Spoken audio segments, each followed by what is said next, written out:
What is your the moment I knew I had to get out of this relationship? I want to share that about 5 years into our relationship, I finally started engaging in extracurricular activities without her. For a long time, I'd been playing games and attending tournaments with friends to fill the void left by not returning to martial arts. She would always accompany me and make me feel guilty if I wanted to go alone. As a result, I stopped competing and hanging out with my friends.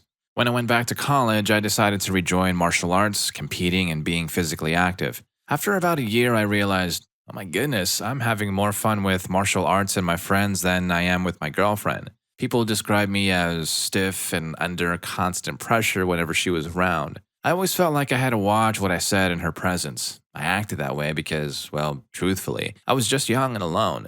Being intimate with her felt natural and often distracted me from how bad things really were. I knew I was falling out of love with her, but I endured it because I wasn't sure. The next 2 years were probably some of the most emotionally challenging years I've ever had with someone. She tried to guilt trip me again, but this time I stood my ground. I didn't want to give up something I loved doing just because it bothered her. Eventually, it all led to me telling her how I really felt, only for it to be brushed off with, so, couples make time for each other. When she said that, I realized that while I had my own interests and friends, she didn't. All she had was me, and she clung to me desperately as if I were the only thing in the world. If there's one regret I have about breaking up with her, it's that I never truly gave her closure. I told her I knew I wasn't in love with her anymore and that we should break up. She protested and desperately tried to remain friends, only to realize, well, she had made me close myself off from everyone I didn't talk to daily because when we first started dating, she said, "You should try to talk to me as much as possible." This led to me neglecting my friends more and more.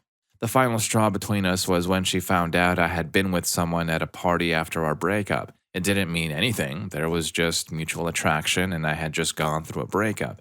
When she found out, I received one of the worst barrage of text messages and voicemails I've ever received. Messages telling me about how, quote, "Congratulations on slamming the door on the best thing that ever happened to me," and how, "You're not the man I fell in love with 7 years ago." It affected me mentally for a while, so much so that I just wanted to be alone for a month. No martial arts, no socializing with friends, no contact with anyone other than family or work. I'm incredibly grateful my friends were there to help me get back on my feet. I wish her well, and I hope she's doing all right. About a year later, I started dating one of my best friends from the dojo, and a year after that, we got married. Truthfully, this is the happiest I've ever felt with another person in my entire life.